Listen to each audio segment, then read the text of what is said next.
Herkese tekrar merhaba. Bence inanılmaz önemli ve keyifli bir ilk oturum geçirdik. Hem aldığımız bilgiler çok değerliydi hepimiz açısından. Tartışma bence en az o bilgiler kadar yönlendirici ve yapıcıydı. Şimdi daha farklı bir boyutuna geçeceğiz. Hepimizin o esas odaklandığımız, bazen o hani hep bahsedildiği kompetansi çok önemli bir kavram ama hepimizin baktığı da bir final sınav. O sınavda bir belgeyi alıp almamak. O yüzden bu konuşmada bizim kafamızdaki birçok soruları açacak bir konuşma olacağına eminim. Çünkü bu işin en başında yıllardır, belki 15-20 yıllarını bu işe vermiş çok değerli bir konuşmacımız bizle birlikte. UMS EBB Cerrahi Bölüm Başkanlığı'nı yaptığı süreden Sayın Zavier'i ben tanıma imkanı olmuştu.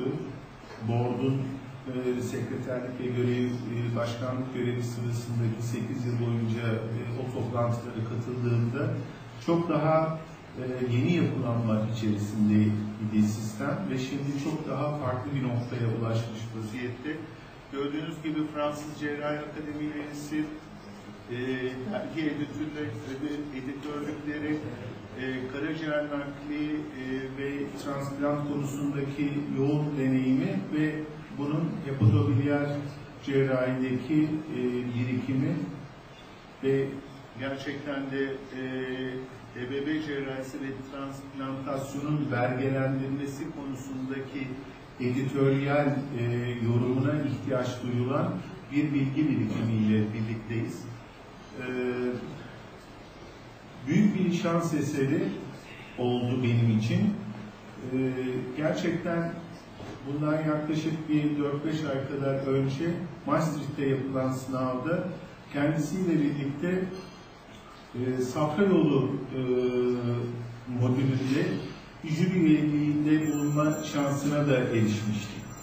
Çok deney, çok şey kattı o sınavı gözlemlemem, o sınavın içerisinde olmam, sistemin çalışması, mekanizmalar hakkında bir iki kötü deneyimimizi de bir yere oturtturabilme imkanına sahip olabileceğimiz bir gözlemde. Ben o dönemdeki çok sıcak, bütün ekibin sıcak ilgisi için de ayrıca çok teşekkür ediyorum. O yüzden bu toplantı bizim için son derece önemli bir toplantı olacak. Roger, please. So, thank you very much for the introduction. I would like to thank the organizers also for inviting me here to Istanbul. This is the first time that I am in Istanbul since my military service. So that's a long time ago. That's a long time ago. I will try to talk to you about the UEMS exam, and I would like to make this interactive. If anybody wants to interrupt me at any time for a question, you're very welcome. Rowan already gave you some introduction about the UEMS, so I will be skipping some of the slides which were referring to that. You can see that I took part of the slides also from a talk from Kevin Conwell, who is actually the director of the examinators board of the UEMS exam.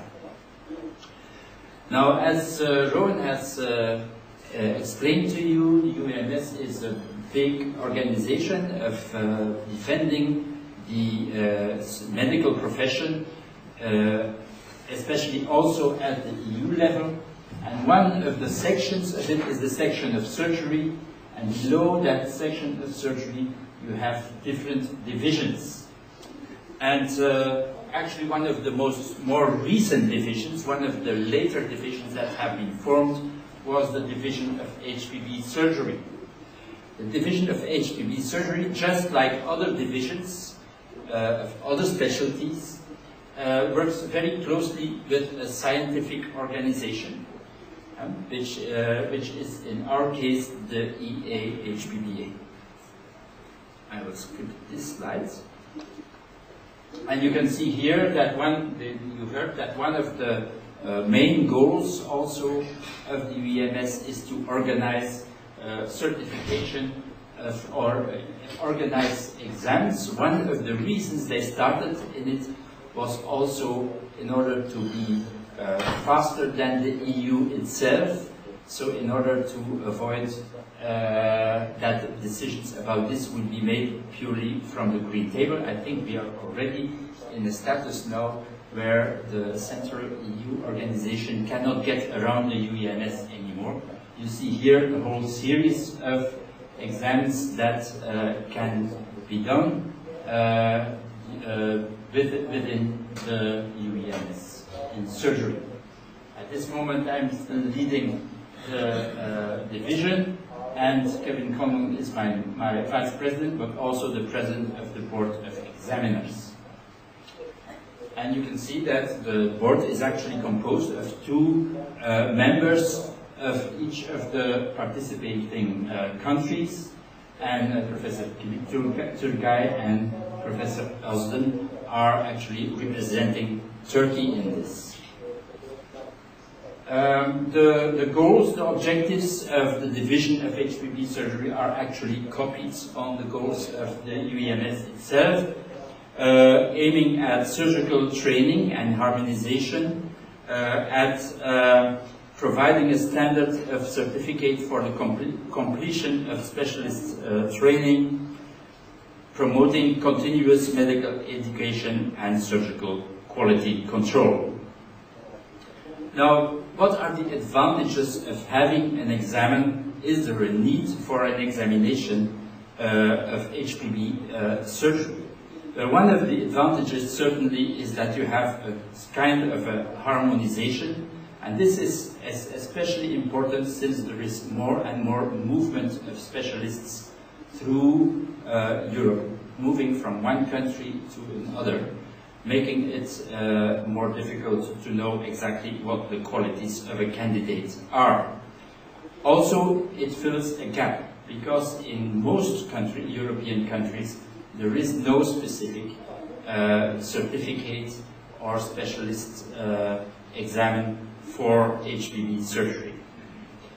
It could maybe in the future fulfill or replace the role of national exit exams in some countries. And this is already the case for some specialties in some countries. I give an example for my country, in Belgium.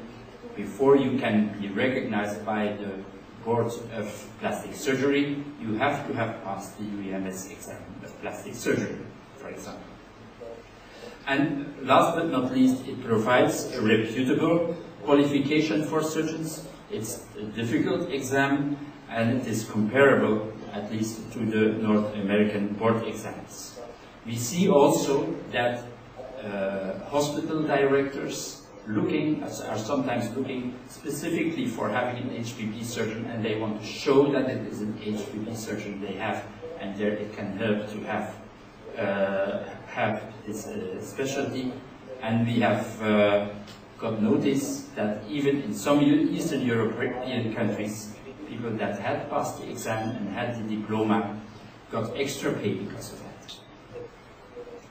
So the goal that we should strive, if we do an exam like that, is to have an assessment which is effective and fair, and which is really reflecting the competence that we are expecting from people.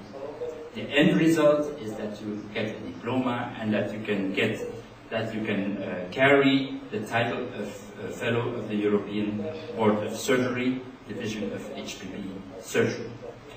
You already heard that the exam is actually in two parts. The first part is the eligibility, in which you send in information which is evaluated to see if you fulfill the basic requirements in order to be able to participate in the exam. This is a very full slide. Actually, you can find everything on the internet under www.uemssearch.org, and which actually describes what the criteria for eligibility are. And I want to point your attention to 2 points which are important in this. One is that there has to be at least 2 years of training in HPB surgery in one of the UEMS countries. So there is no requirement that this center is accredited at this moment. And it is not an immediate goal to have this. Maybe it could help for centers that would be outside of the UEMS region and that would like to train people to have this accreditation. The project around center accreditation is more aimed at helping residents to find training centers which are where we can certify that they will have a good training. The second aspect, which may also be of importance to you, is that until now we organized the exam only in the English language. The opinion of the majority was that in order to be appropriately informed in medicine at this moment, you should master the English language. Other divisions are discussing this, and for example, the colorectal division is also organizing an exam in Spanish. This is something that has been like a matter of discussion all the time, and that could be reviewed in the future. And also we require from the centers, from the candidates, that they have published, been active in publications in the field of HPB surgery. For the examination itself, the candidates can find a syllabus of all the things that they have to be prepared and know. And as you see, we expect more than only knowledge about operations itself. We also expect ability to understand and diagnose diseases of the liver, the biliary tract, and the pancreas, and the ability to develop a treatment strategy, which especially now in modern HPB surgery also has to fit in, for example, multidisciplinary work around HPB surgery. Here you see, for example, the parts of the about gallbladder and bile ducts in the syllabus.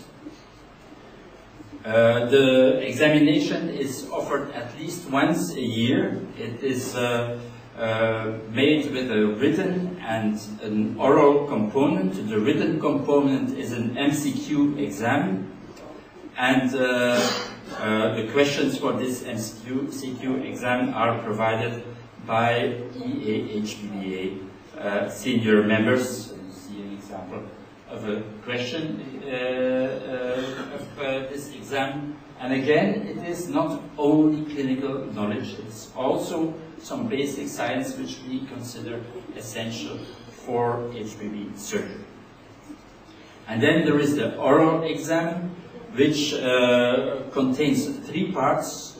One part is pancreas, one part is liver, and one is gallbladder and bile ducts, in which we discuss real cases provided by senior faculty.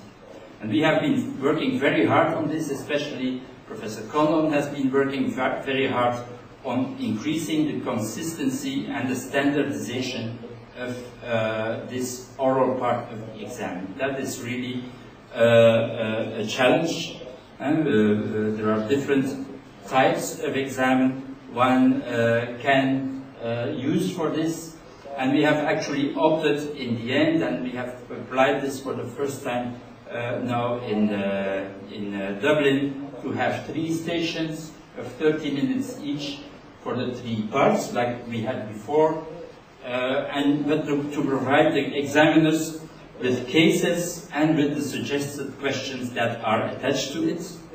And Professor Philippe Turgay has been able to participate and to see how this works. And we have iPads that contain these cases so that we really can present the clinical cases. Each candidate for each of these 3 stations is examined by 2 examinators, experienced examinators from different countries. And so here you see, for example, the room where the exam is made with the iPads or the computers next to the candidate, and where cases are discussed with the candidates. And here you see an example of a case like this. This is a case of a chronic pancreatitis. The candidate gets the history and the pictures, and then the discussion can start, and there is a number of suggested questions, and there is a number of suggested answers that are considered to be there as a minimum.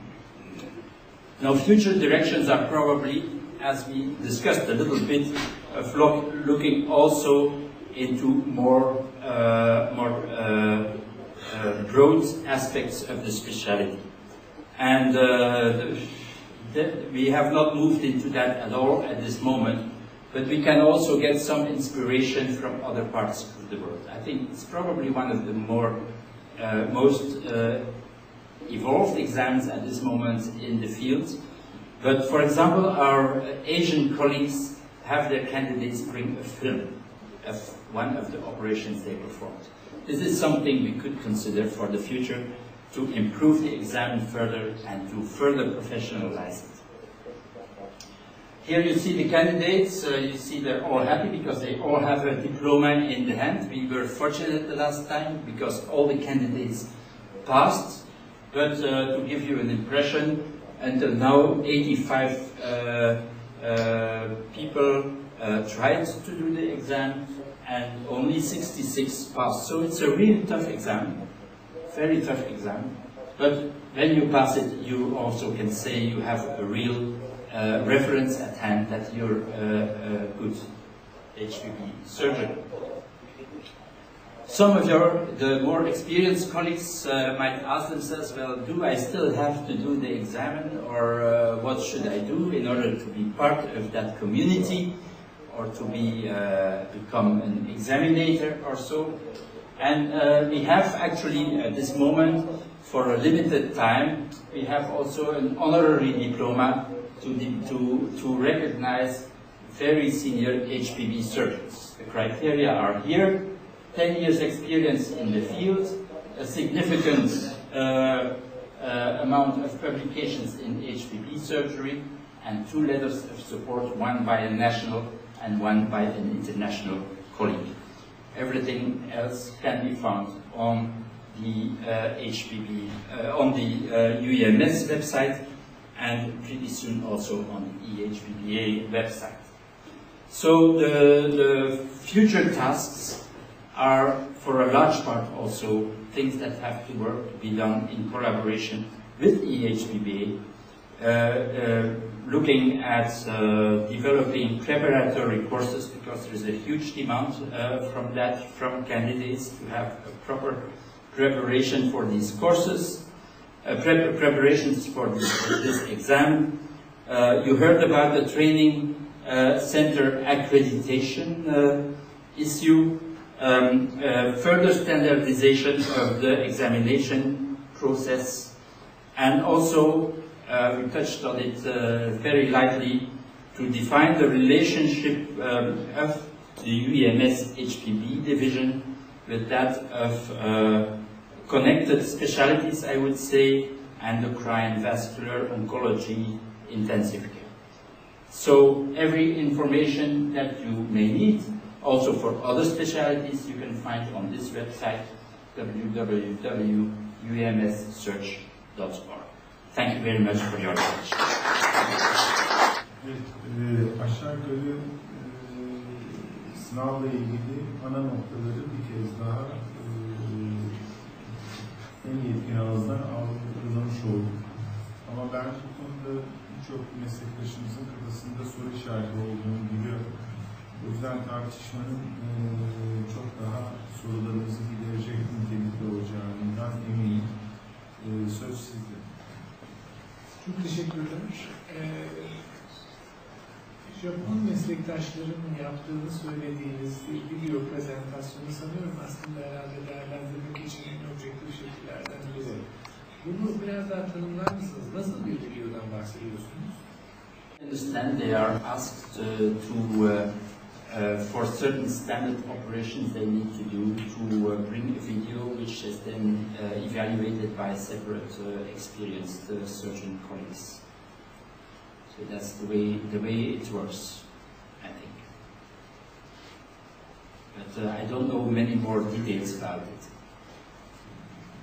Çok teşekkür ederim. Güzel sunduğunuz için. Sizin de belirttiğiniz gibi zor bir sınav. Aynı zamanda objektiviteyi yakalamak çok zor olabilir. Çünkü HPV vakalarının büyük bir kısmını tartışmalı vakalar. Ondan dolayı multidisipliner toplantılar yapıyoruz. Ondan dolayı birden fazla HPV cerrahın bazı konularda birçok olguda fikrini alıyoruz. Sizin de gösterdiğiniz gibi Dublin'de işte bir iPad'den tek bir kesitle bir vaka üzerinden yorum yapılması istenebilir. Ama sınava giren adaylar muhtemelen o kesitlerden çok daha fazlasını, belki bir CT'nin arteriyel fazını, venöz fazını veya kontrastsız fazını görmek isteyebilir. Veya bir vakayla ilgili daha değişik tetikler isteyebilir. Dolayısıyla bir tek kesitle, bir tek radyolojik görüntülemeyle bazı vakalarda çok kolay kararlar veremeyebilirsiniz. Dolayısıyla değerlendirmenizin bundan sonraki sınavlar için daha objektif olabilmesi için bence radyolojik sorular soracaksa bütün kesitlerin, MR'ın, CT'nin, anjiyografinin yer aldığı sınav sistemlerinde olması çok daha objektif bir sınav haline getirebilir sınavımızı. Teşekkür ederim. About the radiology, we have all the new cases now are provided with the full CT scans, full MRIs on Osiris software, so that you can, on this laptop, you can go through the whole pictures. The other thing is, of course, indeed the cases. One of the aspects is, of course, the objectivity of the cases, but also one of the issues that are important, as I said before, is not only purely the pure knowledge and the pure surgical skill of an HPV surgeon, but also how he is able to defend it, how he is able to coach. And this is something that the examinators also have to feel. Sometimes you can have a candidate where you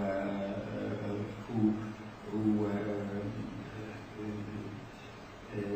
has a number of operations, but who cannot express properly, also communicate this.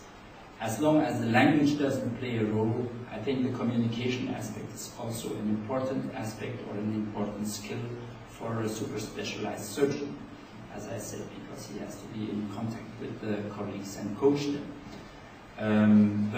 But we are working on this further, of course. And it is very difficult to make an exam which is 100% on that aspect. One of the other aspects of this is that we take care that we have two examinators from different countries, in order that not to have like the fixed opinion of one country in the expected answers. Bu ameliyat videosu ile ilgili küçük bir katkı, soru değil. 2000 yılında Kyoto'da akrabadan karaciğer nakli öğrenmek için Tanaka'nın kliniğine gittiğimde Mie Üniversitesi'nin nasıl transplant direktörü seçtiğine tanık oldum. Kyoto'nun ikinci adamı olan Profesör Uemoto adaydı. Eminim birçok şeyden geçmiş. Zaten hani Tanaka'nın kliniğinde ikinci adam olmak yeterince önemli bir şey. 3 tane kıdemli hoca geldi. Baştan sona hiçbir şey sormadan donör hepatektomiyi izlediler. Elinize sağlık dediler, gittiler. 10 gün sonra filan Uemoto'nun profesör olarak Mie Üniversitesi'ne direktör atandığının kutlama partisi yapıldı. Yani bir görsel dokümantasyon 15 yıl önce direktör seçiminde orada vardı. Doktor Gültekin Hoş, İşlet Kalp Atölye Cerrahiliğinden yurt dışından gelen çok değerli hocalarımıza teşekkür ediyorum. Sayın Kılıç Turgay burada, Sayın Çoker burada, çok değerli hocalarımız. Bu sınavın detaylarını dinlediğim zaman 10 yıldır ülkemizde yapıla gelen Türk cerrahi board sınavının aslında ne kadar profesyonel bir şekilde yapıldığını bizzat tekrar görmüş olduk. Hatta 8 yıl önce Sayın Joker benim hepatobiliyer istasyon jürimdeydi. Gerek yazılı sınavını, gerek sözlü sınavını hepatobiliyer bölümleri aynı şekilde radyoloji destekli, klinik tartışma destekliydi. Sınavlara jüri olan giden hocalarımız var burada, board üyeliği sağlanan meslektaşlarımız var. Bu konuda da aslında çok güzel bir hizmet oldu. Beni de desteklemiş oldum. Katkısı olan hocalarımız üzerinde tekrar teşekkür ederim. Eminim eleştiriler doğrultusunda zaman içinde çok daha profesyonelleştirilecektir ve objektifleştirilecektir sınav. Şartlardan biri adayların İngilizce olarak bu sınavı alabiliyor olması. Ama yine de İngilizce, yani kendi dili dışında rahat edemeyen veya bunu rahat tartışamayan yetişmiş kişiler olabilir. Kendi dilinde sınavı alması ve örneğin bir Türkçe sınavın Türk Kongresi sırasında yapılması olasılığı yeterince aday varsa olabilir mi? Bu konudaki düşüncenizi alalım. One of the reasons for choosing for English until now as the only language is that otherwise it would not be possible to have foreign examinators examine. So having examiners from different countries, that is one of the, I would say, the guarantees for neutrality and objectivity of, especially the oral part, which is the delicate part regarding objectivity. So if one would want to organize an exam in Turkish, one could probably only have Turkish professors taking the exam. So I think that would only be possible if we would reach still a much higher standard of standardization of the questions and answers. And I think if we want to do that, we have to very carefully discuss this, work this out. There's some work to do in order to be able to do that. I do not say we do not want to do this. As I said, there is other divisions that are already doing this. I think it is an open question at this moment. If the demand is large enough, I think we will have to do it. Especially if we want to do an exam, exit exam for Turkey. Okay. Teşekkür ederim sunumunuz için. Değişik büyüklüklerde ulusal chapter'ları var PPBA'nın. Örneğin Türk grubunun sayısıyla Hollanda grubununki aynı olmayabilir. Ülke nüfusu büyüklük katılım açısından. Ama bu sınavlara katılıp da evrenselleşme için de bir şeyler yapmak gerekiyor. İngilizce bilmeyenler için de ya da İngilizce sınavı alamayanlar için de. O zaman acaba ulusal derneklerin, tabii ki chapter olan ulusal derneklerden bahsediyorum. Ulusal derneklerin yaptığı kendi dillerindeki sınavlar bir şekilde UMS tarafından akredite edilebilir mi ileride? Böyle bir konuya nasıl bakıyor UMS ya da böyle bir çalışması olabilir mi, var mı? Can you repeat the question? Diyelim ki National Chapter olan ülkelerde yapılan bir sınav daha sonra UMS tarafından akredite onaylama veya resertifiye edilebilir mi? Böyle bir şey düşünülebilir mi? Veya böyle bir belgeyi almış olmak bu sınava gittiği zaman bir avantaj, ekstra bir adım sağlayabilir. Any example of a national exam being accredited by the UMS? It works the other way. So the UMS organizes an exam and is considered as a completely independent of the country and also independent of the scientific organization. So UMS is independent of EHPBA. EHPBA organizes courses and so, but UMS is just looking at does the candidate fulfill. So, but the opposite would be theoretically possible, that the UMS organizes an exam for Turkey with your with help of the national organization and maybe help of the EHBBA in providing standardized questions. The difficult thing to solve is indeed the language question, but maybe we can find a way around it if you think that is important. Hangi yönde hani soruyu neredeyse soracaktım. Biraz da orada sorun şu. Eğer bir internasyonel standarttan bahsediyorsak orada aslında İngilizce bir engelse bunu şöyle de görmek lazım. Yeterli yayın okunuyor mu, yeterli yayın yapılıyor mu? Dolayısıyla İngilizce bence bunun mutlaka olması gereken bir parçası. Şöyle bir ara çözüm belki olabilir. Eğer GOEMS Türkiye'de bu sınavı yapabilecek mesela Türkiye FV Cerrahi Derneği'ni kompetan olarak görüyorsa Türkiye FV Cerrahi Derneği buna bir nasyonel ünvan veriyor. Ama bunun GOEMS tarafından birebir denk kabul ediliyor bence olması hiçbir zaman dil bariyeri İngilizce olmadığı sürece mümkün değil. Yani çünkü oradaki beklenti bir cerrahi ameliyat yapmanın ötesinde bir şeydir. Akademik sertifikasyon da varsa bunun içinde orada bence dil olmazsa olmaz.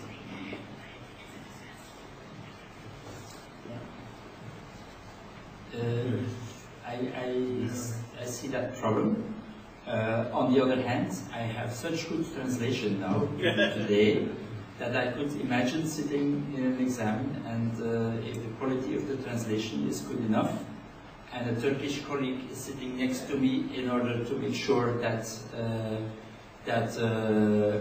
also the emotional part of the discussion, because as communication is important, so there is also the emotional, how as a person does a surgeon react.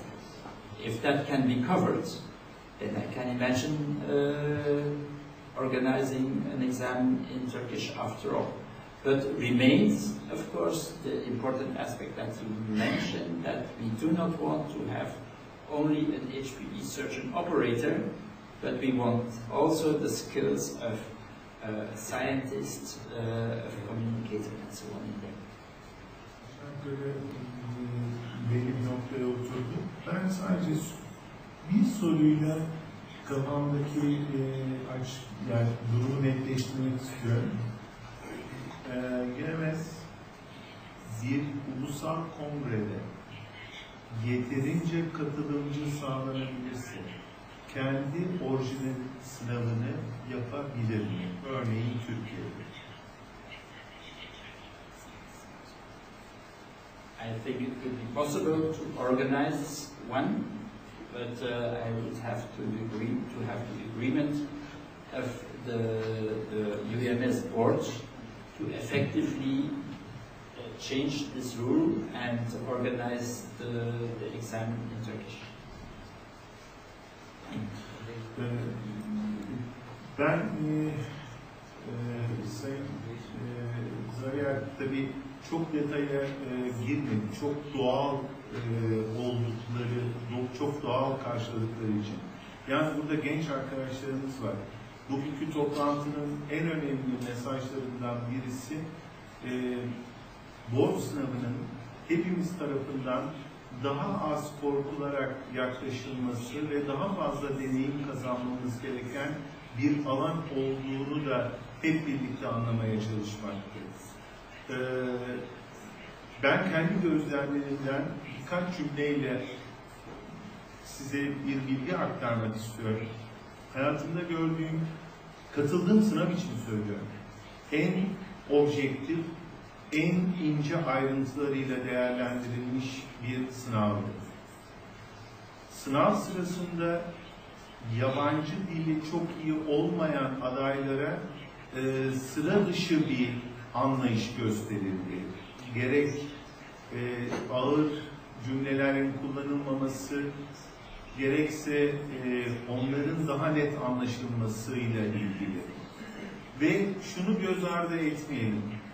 Bir adayda çok farklı bir puan kullandık aynı jüride olmamıza rağmen. Aday çıktıktan sonra kendi aramızda tartıştık. Benim 85 diye düşündüğüm bir adaya 60 puan olarak değerlendirilmişti. Benim için çok enteresan bir deneyimdi. Aslında bir önceki adaydan daha farklı değildi bana göre o aday. Hiç de fena olmayan yanıtlar vermişti. Ama bir şeyin altını çok iyi çizdi. Biz buradaki diplomada bir merkezi yönetebilecek kapasitede bir kişiyle karşılaştığımızın onayını veriyoruz. Farkında mısın tutuk yanıtlara? Yani çok emin değil, kafasında pek oturmamış. Sonuç olarak zorlayarak doğruyu bulabiliyor ama biz zorlamasak belki o doğru çıkmayacaktı. Bu bir çok önemli bir görüş farkı ve bu gerçekten adayın hani o kompetansisi dediğimiz olayın belki de en önemli yansımalarından birisi. Bu sınava bakarken de sadece sonuç olarak verdiğimiz 3-5 tane yanıt olarak algılanmamasını özellikle arkadaşlarımın bilmesini isterim. Genel tavır ve davranış biçiminiz bu sınavda çok ölçülmeye çalışılıyor. Burada bitmiyor. Daha sonra herkes bu puanları verdikten sonra bütün jürilerin katıldığı bir büyük oturumda her bir aday tekrar değerlendiriliyor. Özellikle sınırlı olan adayların hangi tarafa doğru meyledilecekleri de çok daha ince bir süzgeçle gözden geçiriliyor. O yüzden belki sınav çok yani %100 hiçbir sınavda olmadığı gibi belki hedefini bulduğunu söylemek mümkün değil ama bütün sözlü sınavlarda bu risk var. Ben bu anlamda en hassas değerlendirilen sınavlardan birinin olduğunu gördüm. Özellikle lütfen birazdan yemekte kafamızda başka sorular olabilir. Zavier burada ne olur sorun ve biz daha fazla sayıda kişiyle bu sınavlarda olmak durumundayız. Türkiye'de böyle bir potansiyel var çünkü birçok arkadaşımız çok ciddi ölçüde bu alan içerisinde. Bir iki ile kalmamamız gerekiyor. Ben sadece bunun altını çizmek istedim. Again, thank you very much. Maybe you thank you very much. Also, thank you.